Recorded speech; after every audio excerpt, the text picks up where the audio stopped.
Good morning. You listen to FloorDaily.net, and I'm Kemp Harr. This morning, my guest is Russ Rogg, who's the president of HMTX Contract and Trade and also outgoing chairman of the board of the RFCI. Russ, how you doing? Great, Kemp. Good morning, and thanks for making the time to visit with me today. We're going to be together tomorrow in Chicago, but I wanted to go ahead and run this interview about the RFCI meeting that was just wrapped up last week. It was the Ritz-Carlton Dove Mountain out in Arizona, and it was a record crowd. I think you had 130 people there. But before we get to that, let's go to your day job. How's business in the resilient business for you? Yeah, I think it's been a tale of two cities for us thus far, Kemp, this year. On the commercial side, the contract side, I think things are holding up reasonably well for us. You know, environments such as healthcare, education, more institutional type settings. I would say that on the other side of our business, the trade side, which would be predominantly retail, residential remodel replacement, and even multifamily, it's definitely been a little more challenging. So I guess fortunately for us, we have balance between the two. The year is not without its struggles or obstacles, but we're holding our own under the current, economic climate that we're living in today. All right, so let's go over to this RFCI meeting. You served on the board now for about 5 years. You were the vice chair for a couple of years, chairman for a couple of years, and I think secretary treasurer for a little while too. You followed Herb Upton into this role. Talk about the highlights of the meeting. Yeah, it was really our most well-attended event. I think we had over 135, individuals representing a variety of different companies. I mean, in most cases, the manufacturing companies kind of represent the board of directors, if you will. But then we also have tier 1 and tier 2 associate members. These could be companies, Kemp, that are supplying us as manufacturers with stabilizers and additives and pigments. Many of the adhesive companies that offer complementary products to make sure that our goods are installed appropriately attend these meetings. Technology companies like Unilin and Belingay and I4F are there. So it is really for any company that has a hand in either the manufacturing of resilient flooring or even those that are providing raw ingredients or complementary products to the resilient flooring industry are all there attending this meeting, which occurs twice a year. And the goal of the RFCI is to focus on promoting industry growth and, ensuring the well-being of the resilient category. And we come together to tackle matters that we believe as individual member companies we might not be able to address, but when we bring in the strength of all of these organizations acting as one for the good of the category, that's when we think the benefit of membership in the RFCI is really worthwhile for all of us. So it was a great meeting, arguably one of the best meetings that we've ever had. Mm-hmm. Okay. I know you had Kermit Baker there. I'm interested to hear what he was saying. He's the chief economist with the AIA.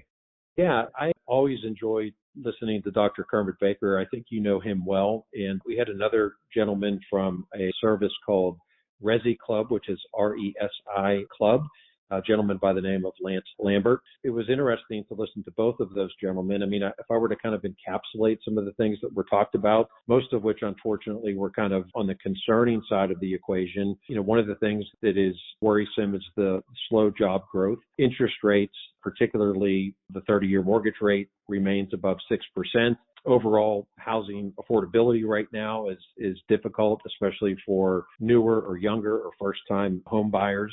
Ratio of homeowners insurance and the cost of property taxes compounded with the cost of housing is really making it difficult for some of those younger and first-time home buyers. And then bouncing back to the interest rate, one of the surveys, a poll that Resi Club had done, reaching out to either those that would be interested in buying a home or those that would be interested in putting their home up for sale with mortgage rates at 6%. The poll showed that 86% of the people that were contemplating either buying or selling would be more inclined to act if the interest rate were closer to 5%. So if we could see future cuts by the Fed ultimately affect the 30-year mortgage rate to the point where it could get down to that 5% level, we might be able to see some activity resurge, which would be great for all of us. Some other things, the shortage of labor, particularly in the construction sector. I think that Kermit Baker pointed out that 25% of all construction workers are foreign born. And then when you look specifically at the trades, such as roofers, painters, drywallers, and of course, flooring installers, that number gets up to 40%. So if we see continued crackdown on those that might be here in the country illegally, and also a reduction in those that maybe would be otherwise interested in coming to the United States, that type of a shortage in workers was something that could be worrisome. On the commercial side, construction was down slightly in 2025 as a whole. I think that similar projection for 2026 from Dr. Baker, I think he had it up overall 1.34%, and that was across all categories such as retail, lodging, etc. It doesn't look even that attractive though, Kemp, if you take out data centers, because I think data centers are probably the one category that is up considerably. And if you take that out of the mix, it looks even less appealing on the commercial side. Not to necessarily only focus on the challenges, I would say from an opportunistic standpoint, one of the things that the lack of housing affordability is probably going to fuel is multifamily business. Now, multifamily has cooled over the past 2 years, but again, if we face these other housing affordability challenges, there could be another potential wave in multifamily. And of course, those that aren't moving or selling their homes, likely remodeling is going to be their outlet. We're hoping that remodeling could be a little stronger in the future as well. Well, how was the play, Mrs. Lincoln? I say that because It sounds like there's still some gaps to get through before we see any goodness on the other side on demand, right? Yeah, I think on the economy, the message was basically 2026 is likely to look a lot like 2025. I think it's going to be a matter of, hunkering down and just making sure that, companies like us and those in our category are delivering products with value. I still feel the resilient category is positioned nicely, even in challenged or down economies. I mean, the products that we bring to market are long lasting, very durable. They're beautiful, easy to take care for, easy to install. And really the cost relative to the value proposition, it's really probably one of the best values out there. I still am bullish on the category, even though macroeconomic things certainly look a little cloudy these days. Yeah, I saw you had a couple of lawyers there. Did anybody weigh in on what the Supreme Court might do this week when they start talking about the legality of these tariffs? Yes. So we had a gentleman by the name of Wes Sudduth from Venable. He spoke with the group about the current tariff landscape. What do we expect the Supreme Court to do when they meet? He pegged it as 60-40.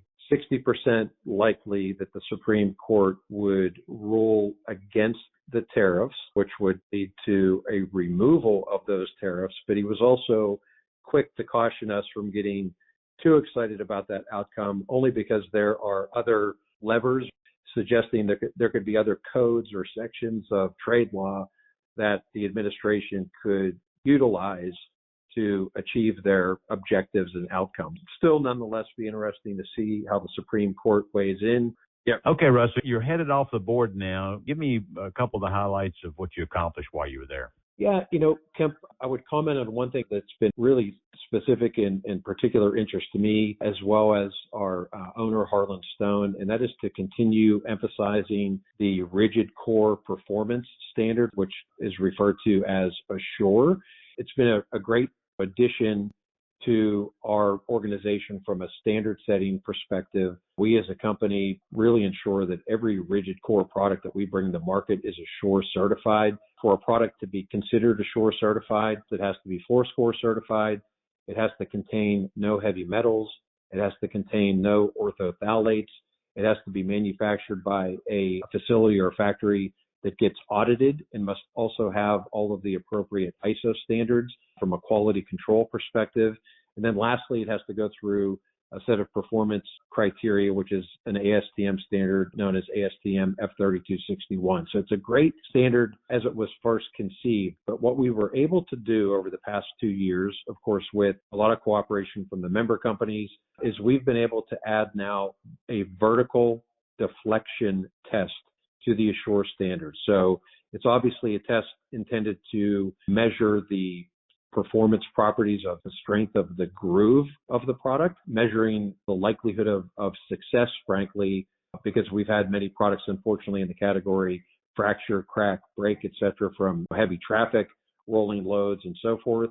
And so we're really excited to see this new component be added to the Assure standard going forward. So that was achieved over the past 2 years with a lot of help from the various committees and support from the board to get that accomplished. All right, Russ, we're about to run out of time. I really appreciate you giving us an update on this meeting. It really is a professional group of leaders. Again, been talking to Russ Rogg, the president of HMTX Contract and Trade and the outgoing chairman of the board of the RFCI.